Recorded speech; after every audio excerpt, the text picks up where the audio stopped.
নমস্কার বন্ধুরা, মর্টিনাস কিচেনে আপনাদের সকলকে স্বাগত। পমফ্রেট মাছ দিয়ে তৈরি অসাধারণ স্বাদের একটা রেসিপি আজকে আপনাদের সাথে শেয়ার করব, যেটা খুব সহজেই বাড়িতে থাকা সামান্য কিছু উপকরণ দিয়ে চটজলদি বানানো যায় আর গরম ভাতের সাথে খেতে জাস্ট অসাধারণ লাগে। এর জন্য একটা প্লেটের মধ্যে 1 ইঞ্চির মতো আদাকে টুকরো করে নিয়েছি, 10 থেকে 12 কোয়া রসুন, দুটো মিডিয়াম সাইজের পেঁয়াজকে টুকরো করে এখানে নিয়েছি। এবার এগুলোর পেস্ট তৈরি করে নেব। তার জন্য গ্রাইন্ডার জারে সবকিছু নিয়ে কোনোরকম জল ব্যবহার না করেই এটার পেস্ট তৈরি করে নিয়েছি। এবার একটা বাটির মধ্যে নিয়ে নেব এই পেস্টটা।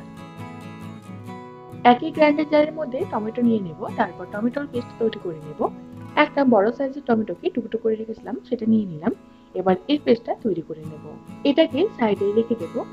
এখানে 750 গ্রাম পমফ্রেট মাছ নিয়েছি, এর সাথে সামান্য একটু লবণ আর একটু হলুদ গুঁড়ো নিয়ে নেব। মাছের সাথে লবণ আর হলুদ গুঁড়োটাকে ভালোভাবে মাখিয়ে নেব। যেহেতু সামুদ্রিক মাছ একটু নোনতা হয়, তার জন্য লবণটা একটু কম পরিমাণে ব্যবহার করেছি। মাছের সাথে লবণ আর হলুদটাকে মাখিয়ে নেওয়ার পরে 10 মিনিটের জন্য সাইডে রেখে দেব। এবার একটা মশলার মিশ্রণ তৈরি করে নেব। তার জন্য বাটির মধ্যে নিয়ে নেব স্বাদ বুঝে লঙ্কা গুঁড়ো, হাফ চামচ ধনে গুঁড়ো, হাফ চামচ হলুদ গুঁড়ো, হাফ চামচ জিরে গুঁড়ো, সামান্য একটু জল নিয়ে পুরোটাকে ভালোভাবে মিশিয়ে নেব। এটাকেও সাইডে রেখে দেব। এদিকে মাছ ভাজার জন্য বেশ কিছুটা তেল গরম হতে বসিয়েছি।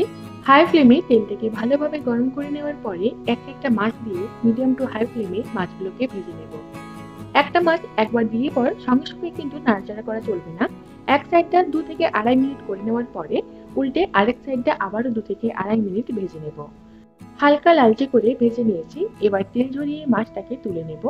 বাকি মাছগুলোকেও সেম প্রসেসে ভেজে নেব। সামুদ্রিক মাছ যেহেতু খুবই নরম হয়, তার জন্য বেশি নাড়াচাড়া করা চলবে না।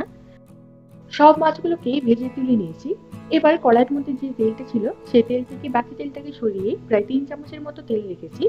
এই তেলের মধ্যে দিয়ে দেব 1/4 চামচ গোটা জিরে আর দুটো কাঁচা লঙ্কা। কাঁচা লঙ্কার মুখটা জাস্ট একটু কেটে নিয়েছিলাম। ফ্লেমটাকে মিডিয়ামে রেখে একটু নাড়াচাড়া করে এর মধ্যে আগে থেকে তৈরি করে রাখা পেঁয়াজ, রসুন আর আদার পেস্টটা দিয়ে দেব।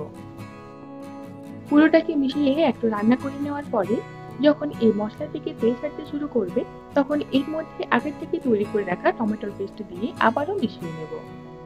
এইভাবে যদি সবকিছুর পেস্ট বানিয়ে রান্না করা হয়, তাহলে গ্রেভির স্ট্রাকচারটা বেশ ভালো আসে। পুরোটাকে একবার মিশিয়ে নেওয়ার পরে এর মধ্যে স্বাদ বুঝে লবণ দিয়ে মিশিয়ে নেব। প্রায় 2-3 মিনিট সময় ধরে পুরোটাকে রান্না করে নেওয়ার পরে এর মধ্যে দিয়ে দেব আগে থেকে তৈরি করে রাখা গুঁড়ো মশলার মিশ্রণটা। পুরোটাকে ভালোভাবে মিশিয়ে নেব। মশলার বাটি ধোয়া জল একটু দিয়ে পর পুরোটাকে মিশিয়ে লো টু মিডিয়াম ফ্লেমে রান্না করে নেব, যতক্ষণ পর্যন্ত না মশলা থেকে তেল ছাড়তে শুরু করছে। মশলা থেকে তেল ছাড়তে শুরু করলে এর মধ্যে দিয়ে দেব 2 বাটির মতো জল। জলটা কিন্তু খুব বেশি পরিমাণে ব্যবহার করবেন না। এই রান্নার ঝোলটা খুব বেশি হলে খেতে ভালো লাগবে না, একটু মাখো মাখো হলেই খেতে ভালো লাগবে। ফ্লেমটাকে হাইতে করে ঝোলটাকে ফুটিয়ে নেব। ঝোলটা যখন ফুটতে শুরু করবে, তখন ফ্লেমটাকে লো টু মিডিয়ামে করে মাছগুলো একে একে এর মধ্যে দিয়ে দেব। সব মাছগুলোকে দিয়ে দেওয়ার পরে মাছের দু সাইডে যাতে গ্রেভিটা একটু পায়, তার জন্য চাইলে এইভাবে একটু ফুটে নিতে পারেন। হালকা হাতে একটু নাড়াচাড়া করে নেবেন। এবার ঢাকা দিয়ে দেব আর এইভাবে রেখে দেব প্রায় 5 মিনিটের মতো। 5 মিনিটের মধ্যে একবার ঢাকাটা খুলে নিয়ে হালকা নাড়াচাড়া করে আবারও ঢাকা দিয়ে রেখে দেব। এতে করে প্রত্যেকটা মাছ ঠিক মতো করে রান্না হবে। 5 মিনিট পরে ঢাকাটা খুলে এর উপরে ছড়িয়ে দেব সামান্য একটু গরম মশলা গুঁড়ো আর কিছু ধনেপাতা কুচি। হালকা হাতে নাড়াচাড়া করে নেব।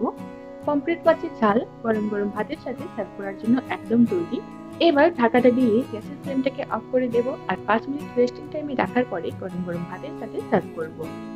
খুবই সহজ একটা রেসিপি, সামান্য কিছু উপকরণ দিয়ে চটজলদি বানানো যায়। অবশ্যই এই রেসিপিটা একবার বাড়িতে ট্রাই করবেন।